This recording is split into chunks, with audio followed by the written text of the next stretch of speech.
Hello students, previous video में हमने middle reactive metals के एक्सट्रैक्शन के बारे में जाना था। आज के इस वीडियो में हम बात करेंगे extraction of metals of high reactivity. ऐसे मेटल जो हाईली रिएक्टिव हैं, तो अगर हमें इन मेटल को इनके ओर से सेपरेट करना है तो हमें किन मेथड को अप्लाई करना पड़ेगा। ठीक है, सबसे पहले ये जान लेते हैं कि इन मेटल को हम लोग हाईली रिएक्टिव मेटल कैटेगरी में लाते हैं। तो हमने आपको बताया था ऐसे मेटल्स या एलिमेंट जो रिएक्टिविटी सीरीज में अबव साइड होते हैं वो आपके क्या होते हैं, हाईली रिएक्टिव होते हैं। ठीक है, तो इन एलिमेंट्स या मेटल को सेपरेशन अगर हमें करना हो ओर से तो उसके लिए हमें क्या करना होगा। तो कहते हैं metals of high reactivity such as sodium, calcium, magnesium, aluminium etcetera are extracted from their ores by electrolytic reduction. ठीक है, तो जो हाईली रिएक्टिव मेटल्स होते हैं सोडियम, कैल्शियम, मैग्नीशियम, एल्यूमिनियम का एक्सट्रैक्शन करने के लिए हमें इलेक्ट्रोलाइटिक रिडक्शन प्रोसेस को अप्लाई करना होता है, यानी इलेक्ट्रोलाइटिक मेथड का अप्लाई करना होता है।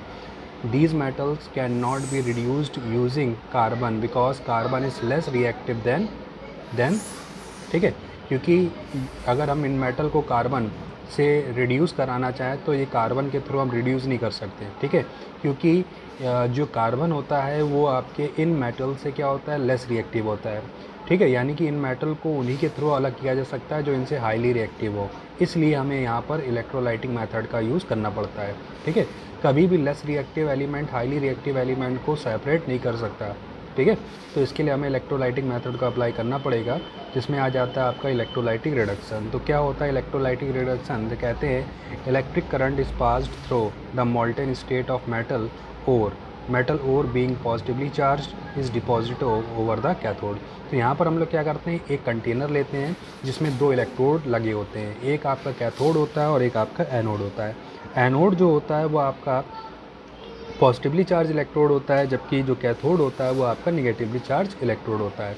ठीक है, तो इन दोनों इलेक्ट्रोडों को हम लोग एक कंटेनर में प्लेस करते हैं और उस कंटेनर में उस मेटल को ऐड करते हैं जिसका हमें इलेक्ट्रोलाइसिस कराना है या जिसको हमें उनकी ओर से सेपरेट करना है। ठीक है, तो उसमें हम लोग क्या करते हैं, उस मेटल को मेल्ट कर लेते हैं, इस मेटल का एक्वस सॉल्यूशन बना लेता है। ठीक है, तो उस मेटल को हम लोग क्या करते हैं, मोल्टेन स्टेट में लेते हैं, यानी उसको गला लेते हैं, मेल्ट कर लेते हैं और मेल्ट करके उस कंटेनर में ऐड कर देते हैं। ऐड करने के बाद हम लोग उसमें इलेक्ट्रिक करंट पास करते हैं।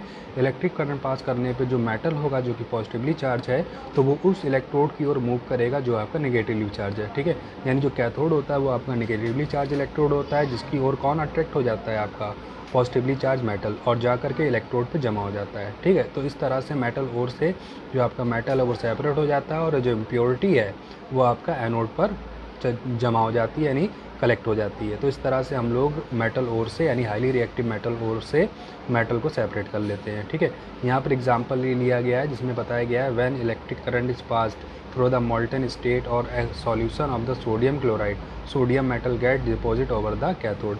तो इसमें बताया गया है कि जब सोडियम क्लोराइड से हमें सोडियम मेटल को क्या करना होता है, सेपरेट करना होता है, तो इसके लिए हमें क्या करना होता है, सोडियम क्लोराइड का या तो उसको मेल्ट कर लेते हैं या तो उसका वाटर के साथ सॉल्यूशन बना लेते हैं और उसको हम लोग एक इलेक्ट्रोलाइटिक कंडक्टर का जो कंटेनर होता है उसमें ऐड कर लेते हैं। उसके बाद हम उसमें इलेक्ट्रिक करंट पास करते हैं। इलेक्ट्रिक करंट पास करने पर जो सोडियम मेटल है जो कि पॉजिटिवली चार्ज मेटल है वो जाकर के कैथोड पर in the form of metal collect हो जाता है, और जो आपका इम्प्योरिटी होती है यानी जो क्लोरीन होती है वो एनोड की तरफ मूव करती है और गैस फॉर्म में रिलीज़ हो जाती है, जो कि यहाँ पर हमने रिएक्शन के थ्रू दिखाया है।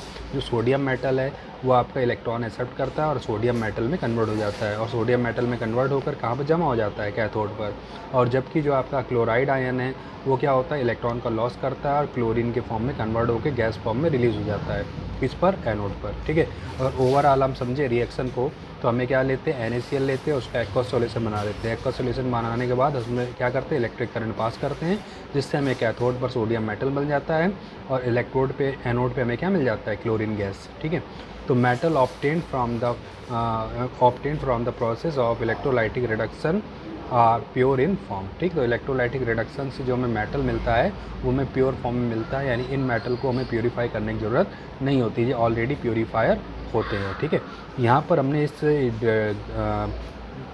फिगर के थ्रू हमने आपको बताया, यहाँ पर एक इलेक्ट्रोलाइटिक कंटेनर है, एक कंटेनर है जिसमें हमने क्या करा है, NaCl को मेल्ट करके ऐड कर लिया है, और इसमें दो अपोजिट इलेक्ट्रोड है, एक आपका पॉजिटिवली चार्ज इलेक्ट्रोड है जो कि एनोड है और एक आपका नेगेटिवली चार्ज इलेक्ट्रोड है और कैथोड है। इन दोनों को हमने एक इलेक्ट्रिक सोर्स से अटैच कर दिया है और उसके बाद हमने इसमें मेल्ट फॉर्म में या एक्वस फॉर्म में NaCl ले लिया है और इलेक्ट्रिक करंट फ्लो करे। जब इलेक्ट्रिक करंट फ्लो करेंगे तो जो सोडियम है जो कि पॉजिटिवली चार्ज है वो कैथोड की तरफ मूव करेगा, क्लोराइड यानी Cl- है नेगेटिवली चार्ज वो एनोड की तरफ मूव करेगा। तो इस तरह से मेटल आयन जो है वो कैथोड पर जाकर के कैथोड के ऊपर जमा हो जाते हैं और क्लोरीन गैस जो है एनोड की तरफ मूव करती है और क्लोरीन गैस के फॉर्म में कन्वर्ट होकर रिलीज हो जाती है। तो इस तरह से हम लोग इलेक्ट्रोलाइटिक प्रोसेस से हाईली रिएक्टिव जो आपके मेटल्स हैं उनका क्या कर सकते हैं, सेपरेशन कर सकते हैं और इस मेथड से जो हमें मेटल मिलता है वो हमें प्योर फॉर्म में मिलता है। ठीक है, तो इस तरह से आज के वीडियो में हमने जाना है extraction of metal of highly reactivity. ठीक है, तो आज के वीडियो में हमने हाईली रिएक्टिव मेटल्स के एक्सट्रैक्शन के बारे में जाना और प्रीवियस वीडियो में हमने लेस रिएक्टिव और मिडिल रिएक्टिव के बारे में जाना। तो इस तरह से हमने आज जो एक्सट्रैक्शन ऑफ मेटल है वो आपका कंप्लीट होता है। अब जो हमें मेटल मिलता है वो हमारा इम्प्योर फॉर्म में मिलता है, तो उस इम्प्योर फॉर्म मेटल को हम लोग किस तरह से प्योरीफाई करेंगे, यानी उसके लिए क्या प्रोसेस है। ठीक है, तो उसको हम लोग देखेंगे नेक्स्ट वीडियो में। और तो इस वीडियो में इतना ही।